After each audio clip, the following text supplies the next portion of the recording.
आज का जो शेयर एनालिसिस है वो है आरएससी लिमिटेड पे। हम लोग यहाँ पे डिटेल में इसके बारे में चर्चा करेंगे और देखेंगे कि कहीं पे बाय पॉइंट बन रहा है कि नहीं बन रहा है। तो सबसे पहले इसका हम लोग एक बार न्यूज़ देख लेते हैं कि न्यूज़ में है क्या। तो 5 दिन पहले यहाँ पे रॉयटर्स ने बताया था कि RSC accepts bids for over 10 year bonds banker से, ठीक है। तो इसको कुछ ठीक है, बॉन्ड के लिए 10 ईयर बॉन्ड के लिए कुछ बिड्स इसने एक्सेप्ट किया है। ऐसे ही RSC to issue 10 year bonds, ठीक है। 10 साल का ये कोई बॉन्ड्स इश्यू करेगा, ये बताया जा रहा है। और ऐसे ही मई 27 में रॉयटर्स ने बताया कि RSC accepts bids for 50 billion rupees for bonds issue banker से। तो कुल मिला-जुला के यहाँ पे बॉन्ड के बारे में बात हो रही है और इसके बारे में कोई एज़ सच कोई नेगेटिव न्यूज़ यहाँ पे नहीं है। ऐसे ही अगर हम लोग यहाँ पे देखें तो यहाँ पे डिविडेंड भी बताया जा रहा है कि ये डिविडेंड देने वाली है, जिसका एक्स डेट जो है वो फ्राइडे 28 जून 24 को है। और इसका जो पेमेंट डेट है वो संडे 1 सितंबर 24 को इसका पेमेंट डेट होगा और ₹5 के हिसाब से इसका डिविडेंड मिलेगा। अच्छा, ये होने के बाद अब इसने मार्केट को क्या कैसे सरप्राइज़ किया, अगर हम लोग वो देखें तो यहाँ पे ऐसा कुछ बताया नहीं जा रहा है। बस ये बताया जा रहा है कि रेवेन्यू के केस में इसने मतलब कि न्यूट्रल ही यहाँ पे है, मतलब कोई पॉजिटिव नेगेटिव कुछ सरप्राइज़ नहीं किया, ज़ीरो भी ही ये दिखा रहा है। इसका जो मार्च 24 क्वार्टर का जो रिज़ल्ट आया था, वो आया था ट्यूसडे 30th अप्रैल 24 को आया था यहाँ पे। इसका हम लोग फंडामेंटल में डिटेल में चर्चा कर लेंगे। बट अभी हम लोग यहाँ पे टेक्निकल एनालिसिस करते हैं और यहाँ पे देखते हैं कि कोई बाइंग अपॉर्चुनिटी बन रही है कि नहीं बन रही है। तो हम लोग हैं डेली टाइम फ्रेम पे और डेली टाइम फ्रेम पे यहाँ पे अपने को दिख रहा है कि यहाँ पे एक अच्छा खासा सपोर्ट पे ये अभी इसका प्राइस है। और अगर इससे ऊपर, ठीक है, जिस हिसाब से मैं आपको entry stop loss and target बताऊँगा, उसके हिसाब से अगर आप यहाँ पे चलेंगे तो हो सकता है कि आपको यहाँ पे प्रॉफ़िट देखने को मिल जाए।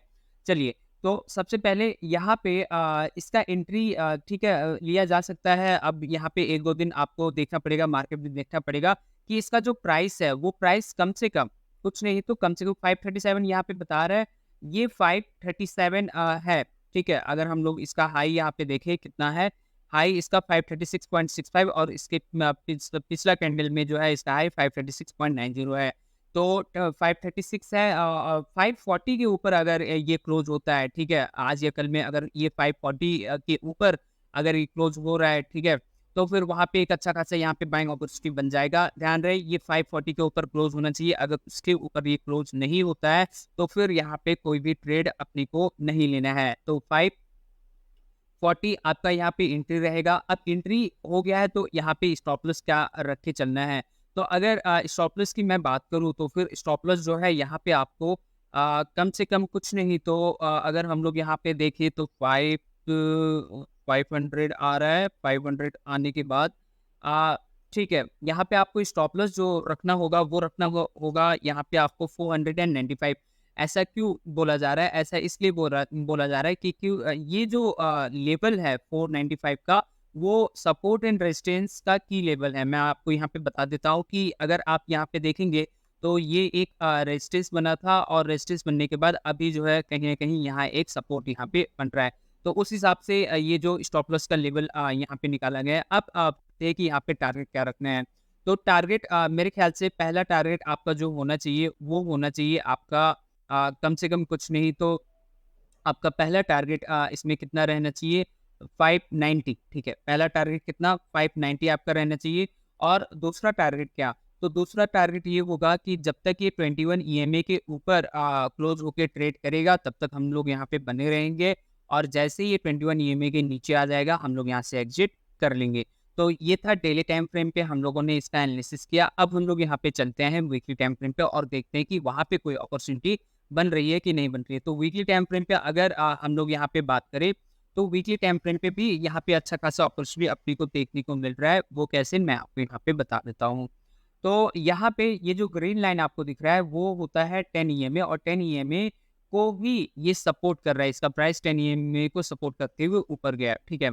तो इस हिसाब से सिर्फ 10 ईएमए के भरोसे हम लोग यहाँ पे वीकली टाइम फ्रेम पे भी यहाँ पे ट्रेड किया जा सकता है। अगर आपसे डेली टाइम फ्रेम पे ट्रेड छूट गया तो वीकली टाइम फ्रेम पे आके यहाँ पे देख सकते हैं। तो वीकली टाइम फ्रेम पे यहाँ पे क्या अभी बाई करके चलना चाहिए? तो मेरे ख्याल से फ्राइडे, अगर आप फ्राइडे तक अगर आप वेट कर सकते हैं तो वेट करिए। नहीं तो फिर अभी भी यहाँ पे मौका बन रहा है, ठीक है।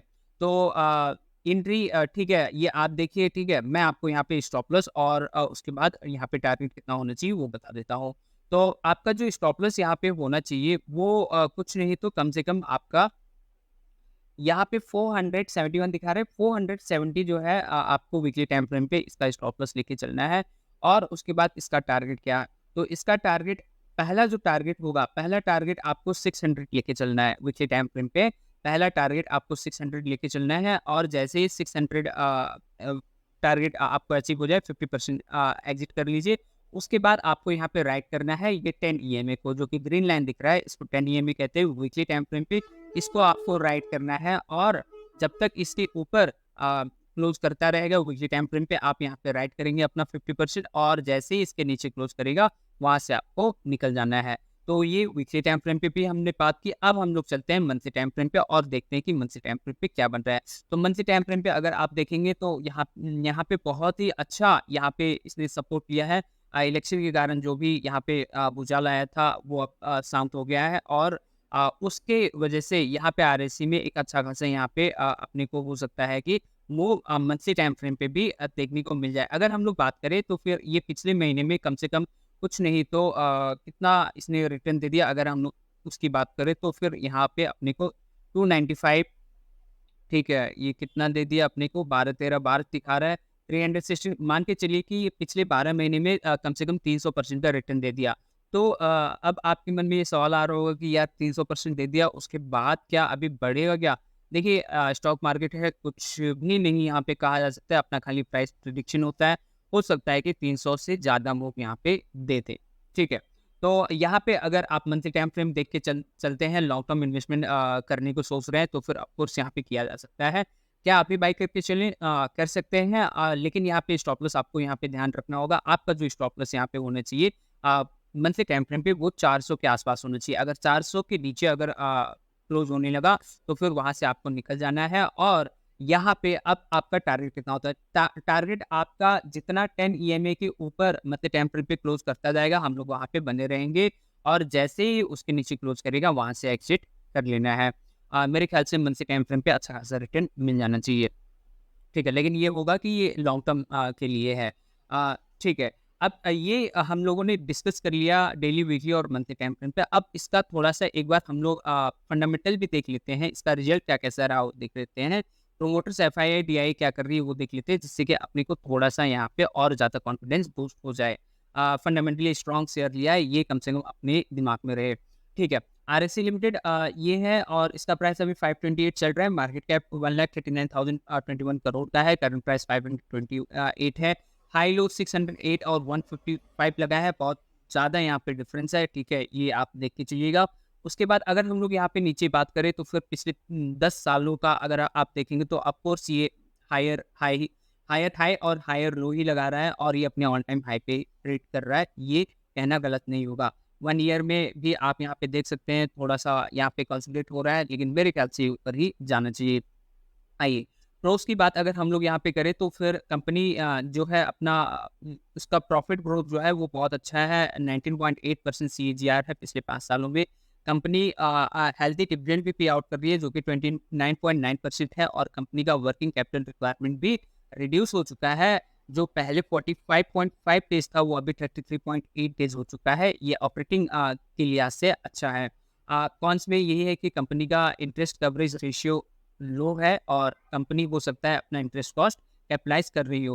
पीयर कंपैरिजन में अगर हम लोग देखें तो इसका सेक्टर फाइनेंस और इंडस्ट्री में ये टर्म लैंडिंग इंस्टीट्यूशंस में है।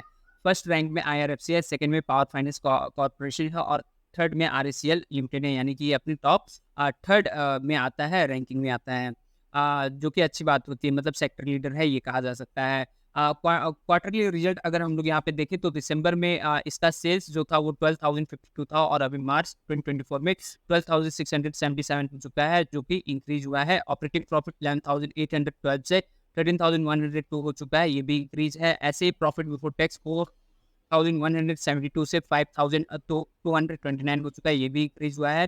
और नेट प्रॉफिट 3,308 से 4,079 ये भी इंक्रीज हुआ है, ठीक है। और अगर आप यहाँ पे ईपीएस देखेंगे, अर्निंग पर शेयर, तो ये अपने ऑल टाइम हाई पे चल रहा है, 15.49 चल रहा है। अब क्यू तो इसका क्यू का रिजल्ट क्वार्टर ऑन क्वार्टर का रिजल्ट तो इसका काफ़ी अच्छा है। अब हम लोग एक बार इसका ईयर ऑन ईयर का रिजल्ट देख लेते हैं कि वो कैसा है। तो मार्च 2023 में इसका सेल्स 10,243 था, जो कि मार्च 2024 में 12,677 है।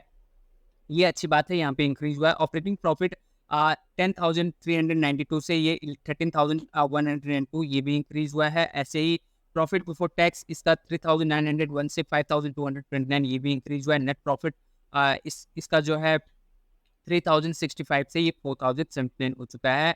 ईपीएस 11.64 से ये 15.49 हो चुका है, यानी वाई बेसिस पे भी इसका रिजल्ट काफ़ी अच्छा है। तो ओवरऑल इसका अगर हम लोग फंडामेंटल देखें तो ये काफ़ी स्ट्रॉन्ग फंडामेंटल वाला स्टॉक है। नीचे अब हम लोग एक बार इसका प्रोमोटर्स एफआईआई डीआई क्या कर रहे हैं वो देख लेते हैं, उन लोगों के स्टेक में क्या हुआ है।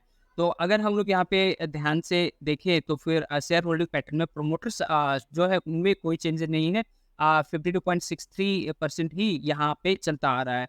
एफआईआई दिसंबर 2023 में 20.60 थे और अभी 19.91% यानी एफआईआई इंक्रीज किया है। लेकिन एफआईआई को कंपनसेट यहाँ पे किया है डीआईए ने, जो कि 14.16% दिसंबर 2023 में थे और अभी ये मार्च 2024 में 15.44% हो चुके हैं, जो कि इंक्रीज हुआ है। गवर्नमेंट 0.04% से 0.05%, गवर्नमेंट गवर्नमेंट ने भी अपना स्टेक यहाँ पे इंक्रीज किया है।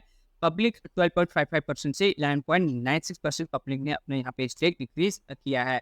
तो अगर हम लोग यहाँ पे फंडामेंटल भी देखें, एफआईआई प्रोमोटर्स भी देखें और यहाँ पे अपना टेक्निकल भी देखें, जहाँ पे मैंने आपको एंट्री, स्टॉप लॉस और एग्जिट का सारा रूल यहाँ पे बताया है।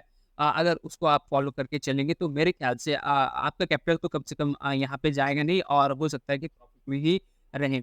लेकिन कहना यही है कि मैं कोई से भी रजिस्टर्ड एडवाइजर नहीं हूँ। ये मेरा एनालिसिस है, मेरा एनालिसिस आपके एनालिसिस से डिफरेंट हो सकता है। और ध्यान में ये रखिए कि आपको अपना पोर्टफोलियो डाइवर्सिफाई करके चलना है, एक ही शेयर में सारा पैसा नहीं लगाना है। अपने रिस्क को मैनेज करके चलना है, किसी के टिप्स, कॉल्स और रिकमेंडेशन पे भरोसा कभी भी नहीं करना है। बाकी आपने इतना समय दिया उसके लिए थैंक यू वेरी मच।